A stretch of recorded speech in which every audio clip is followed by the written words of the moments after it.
suggestive motives to everyone she met. Mr. Bingley had shown himself to be constant and true, and would no doubt prove to be an able protector. Elizabeth thought he would not tolerate any foolishness from his sister.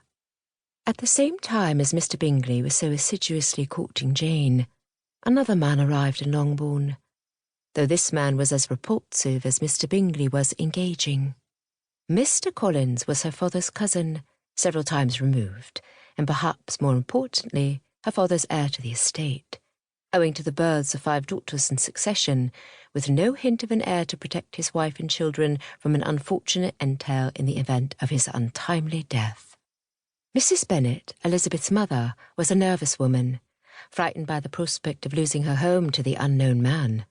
The Bennet sisters had little in the way of dowry, with nothing more than their mother's £5,000 for their support, should their father pass early.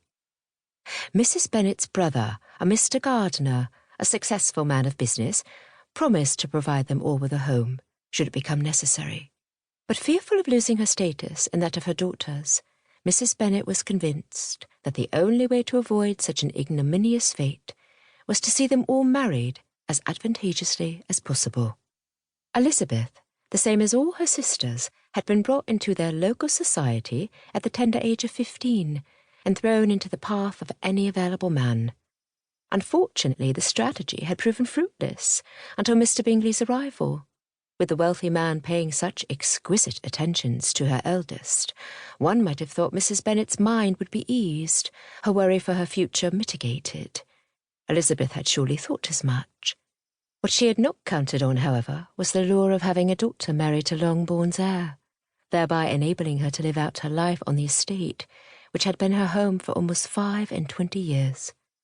Mr. Collins had come in all his servile splendour, all eager to extend his olive branch and offer for one of his fair cousins, making sure to inform them all that it was at the express command of his patroness that the notion had come into his mind.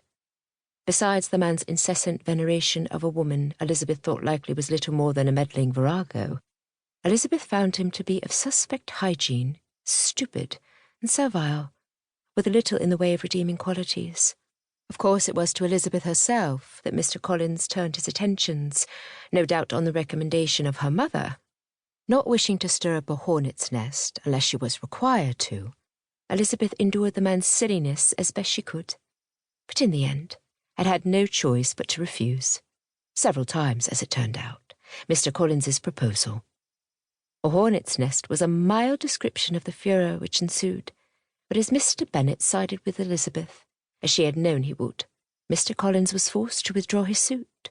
That did not stop the injured glares he directed at Elizabeth at every opportunity, but Elizabeth chose the simple expedient of ignoring him. Mrs. Bennet, however, still managed to obtain the desired son-in-law, as she was able to turn his attention to Mary, Elizabeth's younger sister. Mary, solemn and moralizing, was the perfect bride of a clergyman, and they were soon engaged, though Mary showed no pleasure that Elizabeth could detect. Elizabeth accepted Mary's choice with philosophy, deciding that her sister had consented to the engagement with her eyes open. If she was making a mistake, then it was hers to make. A little more reflection on the matter, and Elizabeth decided with a stifled laugh that they were even better suited than she had previously thought. They were both pompous, full of ponderous statements, and little sense, and they likely deserved each other. But Elizabeth learned that Mr. Collins also possessed a vindictive side. Though at first the matter did not give her the slightest concern, it was at Mary's wedding breakfast that she made this discovery. Though Jane was acquainted with Mr. Bingley longer than Mary with Mr. Collins, the Collinses were married first, with an almost unseemly haste, which might have suggested a different and more pressing need to marry had they both not been far too priggish for any such behaviour to have taken place. Finding herself standing near to Mr. Collins by chance, Elizabeth, feeling it incumbent upon herself to say something, observed, "I offer my congratulations, Mr. Collins. I am certain Mary will make you an excellent wife." Mr. Collins, who had hardly spoken a word to Elizabeth since his failed proposal, looked away. Then, however, a thought seemed to come to him, and he turned back to Elizabeth. "I am certain she shall," said he.